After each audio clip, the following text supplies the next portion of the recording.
What's up everybody, Brick Sanchez here today with another Building Lego Hogwarts episode, and in today's episode I'm going to be showing you my brand new Hogwarts Boathouse Moc as well as some other projects that I've been working on the Hogwarts layout. But before we go any further, be sure to like, subscribe, hit that notification bell and leave a comment as well. Let me know what you guys think of this mock, and also check out some of my previous videos if you want to see the progress on this entire layout or on the Lego city as well. Alright, so here is a little close-up shot of the boathouse. Now as you can see, this design is based off of the Deathly Hallows movies, and I've used a kind of scale model that I found online as a reference. Now this one is of course not completely accurate, so it's a bit smaller than it should be, but we still have some room to put in a boat. I'm gonna use this one because the other one has a light, so the boat fits in there. We also have the hanging boat out here, which I've used a magnet to attach it there. Now I've also fitted this with some lights, so as you can see it's pretty hard to see now because it's pretty light in here, but there are some lights in there, and then I just put one lamp on the inside. Now I've also added in this little pole with this wooden kind of roofed off thing in here with a live buoy in there, if that's how you pronounce it. But so yeah, I saw this on some pictures and I thought it was pretty cool. So yeah, I still want to replace this one with a white one. It would be nicer if we got a white and a white one with some red stripes on it. But yeah, this is what it looks like for the moment. Now looking at the boathouse from this angle, you can see that it itself is on an angle as well. I just thought it would look a lot nicer not to have it all too square. I used some simple, some of these wedge plates there. Now in the back there you can also see Harry, Ron, Hermione there like in the movies. Now of course in the book this entire scene takes place in a whole different area, which is the Shrieking Shack. And the entire model is modular as well, so I can just slide this out of there using some Technic pins. We also have a wireless power connector there to get the lights going. When I slide it on there, the lights go on. So yeah, let me just demonstrate that for a moment. Oh, the wrong hole. Well, so you can see the lights turning on. But yeah guys, I'm now going to show you the interior here, so let's have a look at that. Now for the interior of the boathouse, I did not put too many details on the inside because we do not have a lot of space in there, but I did put in all of the important characters. So on the right side we have Nagini here, which I've used this newer type of printed snake piece for, which came in one of those wildlife sets. I just think it looks a lot more movie accurate. And then right behind her we have Voldemort as well, of course, who just slit Snape's throat in the back there. Then we also have Snape in the back, who is dying unfortunately. But so yeah, for the rest I was looking at some of this footage from the movie and some pictures as well, looking at the interior of this boathouse, and I just saw that it had one lamp which lit up the entire boathouse. It also gave off this very eerie and dim light in there, so I really liked that, so I just did the same. We got the two flames up front there, and this one lamp which gives it this very dim light in the night. It's pretty hard to capture on camera though, but so anyways, it's placed on a little cabinet there, a little wooden cabinet. And right beside Snape we also have a bit of a crate which he's leaning against. And then finally we just have one of these rowing pedals on the left side here, because in the scene you can see a lot of them, lots of those very long rowing pedals. So anyways, I'm going to show you some other features that this little boathouse has, and then we can move on with some other stuff. So another feature we have on the boathouse is that you can detach the roof, so I can just take it off like this. This roof was a pretty difficult to make because it's using lots of plates and there wasn't a lot of room to attach them all together. So I've used most of these. My girlfriend helped me out with these on the top to connect them, but for the vertical connections I had to get in some plates underneath there and some of these little round things as well. But so anyway, this gives a little bit of a view on the inside. Now not a lot because I've of course had some of these cables out here as well. So yeah, let's have a little look at that. You can see this little wooden skeleton of these windows here. You can also see the boat, which I can take off pretty easily and attach it back because of this magnet here, which is pretty easy. It's not really magical, but anyways, I thought to use that. Now you can have a little bit of a closer look on the inside, even though it's pretty hard to see everything and to reach it as well. I wanted to make this open up, but it was pretty difficult to do so, and I just thought it wouldn't be worth it to just open it up for some occasions, so I just had it like this. So yeah, you can see I've used some of these Game of Bricks elements here. We got the little connection board there as well. Now on the underside, this is what I'm always using. We have this little plate here, which connects of course to the tile out there. When they touch, it gives power to the lights and then they light up. So it's an element that I really love to use. It's very handy and I've used it for plenty of mocks already. Now for this roof out here, I really love these cutouts here. I love how how well they fit here, and it's always very satisfying to put them back on here. So yeah, like this, it just slides on there and then it connects to some jumper plates on the roof structure on the interior. But yeah guys, so far this Boathouse Moc, now that we've placed it in position out here, I can also start on the rest of the rock work, finalizing this little staircase there as well. So yeah, we finally got all of that in place, so I'm very excited to start on that. We can start with the waterfall and all of the rest of that stuff.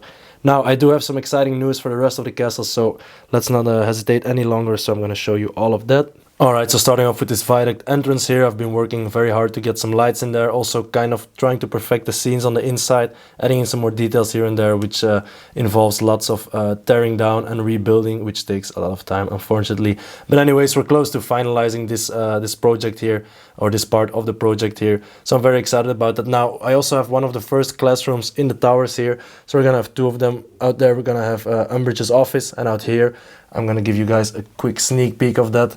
We have this divination class here based on the divination class classroom moments or Hogwarts moments or whatever. But yeah, that's all you're gonna see for now.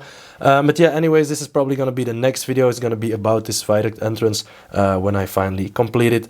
But yeah, that was one of the first things that we had out here. Let's move on to the second. Alright, now for our next little project that I've been working on is this side building here, which you will know probably from the movies, of course, with the opening in there, and as well from the microscale Hogwarts. This setup that we have out here right now, at the moment, kind of represents that microscale set there. But so let me take a little look out there. You can see we have a little walkway there. Now, of course, it's not all finished. I just kind of had to get the size right and stuff, which will tie in with my last, with my final announcement here. But anyways, of course, we also gonna try not to wreck this. I had to be able to open it up as well. Anyways, I'm gonna leave it like that before I completely destroy it. But so yeah, anyways, I'm starting on that. We're gonna have the fluffy encounter on the top right there. Underneath, we're gonna have this. Not sure what it's called, this kind of poison ivy plant underneath there. And then on the left side, I'm still looking for some ideas for perhaps a classroom. I was thinking perhaps the trophy room. So yeah, leave a suggestion in the comments, guys. You're always great with those. But anyways, now I'm getting to the final announcement here. Alright, so for my final announcement, this is something that has been that I've been thinking about for such a long time. So for all of my long-term followers, subscribers, you probably know what this is about. But as you can see, at the moment we have this great hall there, we have the viaduct entrance, and at the beginning this great hall was a lot smaller. So this great tower that we have there, which is at the moment still placed out there, was kind of in scale with that, but moving forward and enlarging the great hall a bit, the scale is totally off now. So I've been thinking about this for such a long time. I've been debating it, I've been looking at some sizes, I've been doing lots of comparison, placing plates out there, trying to see what would work best. But I finally came up with another decision. So what I'm gonna do is replace this tower, and I already have a kind of prototype out here. As you can see, this one is a bit bigger. So yeah, let's take a little closer look there once again, and then I can show you what this will look like.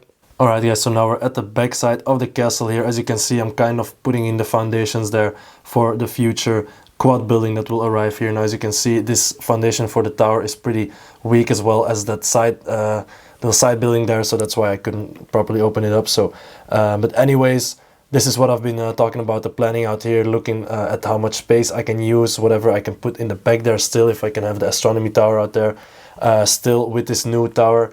So yeah, this is the old tower here. You might remember it. It's one of my earliest designs in this Harry Potter castle, in this Hogwarts castle here, and it opens up like this.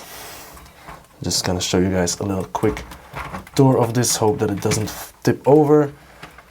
So yeah, this is what it looks like out here. So we got a couple of floors. We got that the Chamber of Secrets there. We got the trophy room. We have this statue on the 3rd floor. We have this little library type of thing out there. Then we have this gargoyle statue.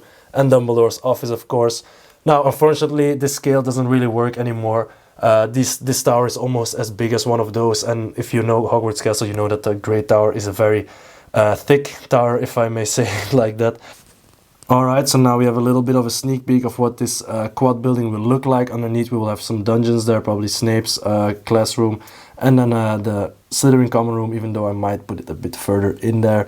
Not sure how to do that, or underneath that the new clock tower that will be placed out there as well. Now, of course, this tower will be lowered a bit. I believe I'm gonna lower it by 1 floor. I'm not sure about that. Now, I do like this prospect of this this new tower here. The only problem, quote-unquote problem, is that with all of my projects, it will now take a lot longer. Where I thought that I had this entire tower figured out, so I was gonna I just kind of calculated the rest of the quad on this building and stuff, so I actually kind of caved in and actually went for this design again. Now, I kind of worked on this a little bit. It's just a shell at the moment, but we already have a little feature out here as well. So I have this opening feature here, which is very handy, that these walls can kind of fold open or straighten out, so we can just look on the inside there.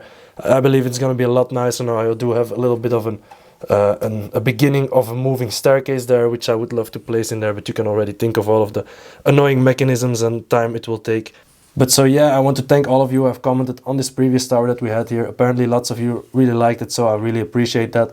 But a lot of you also really wanted me to scale this up, me included, because I really want to have it kind of like into scale. It's already a bit out of scale, especially that side building, because I don't have a lot of room out there. But yeah, anyways, I think it's still gonna look pretty awesome, if I do say so myself. But anyway, so it's finally happening, guys. So for all of you who were rooting for this new tower here, be sure to stay tuned. I'm gonna work on this as quick as possible, so you know it's probably gonna be finished in 15 years or something. But anyway, stick around if you want to see more progress on that.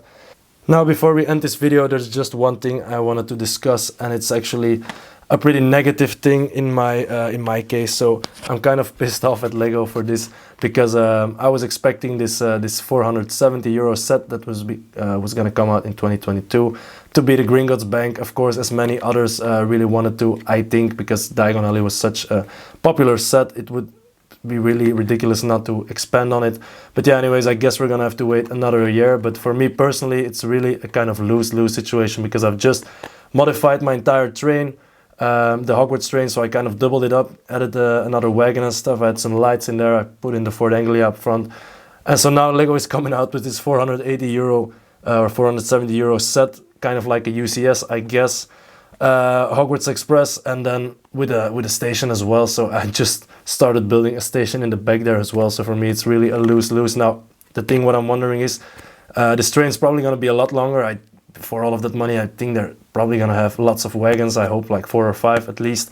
A motor in there probably as well, perhaps even two of the engines, or 2 of the wheels, you know, these train wheels, to power it all up, because it's gonna be heavy probably. But I'm wondering if it's gonna be a regular scale, or it might be a bit wider, just to get in all of those little cabinets where they're seated at. But that would also mean that I would have to adjust every tunnel in my city just to allow the train to pass through it. So I'm not really sure what they're gonna do about it, but I wasn't really too keen to hear that news, so I wonder what you guys think about it. For me personally, it's really a lose-lose, because I haven't done anything with a Gringotts Moc. Now, it probably wouldn't have been finished anyways, but either way, so now we're gonna have to wait probably another year, or it might even never happen. So I'm gonna have to find we're gonna have to make some kind of Gringotts Moc, which is unfortunate. I was really hoping for some more Goblin figures and perhaps some Bellatrix Lestrange, whatever.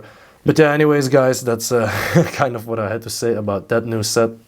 But yeah, guys, so far today's episode of Building Lego Hogwarts. Now, I hope that you have enjoyed this video. I hope you have enjoyed the new Moc, as well as the news, the reveals and announcements that I've made about the castle. Now, be sure to stick around and stay tuned for further updates. As you can see, we got the new tower on the left side. I cannot wait to get the new big tower out there visible from this angle as well. Now, thanks a lot for watching, guys, and I will see you in the next video.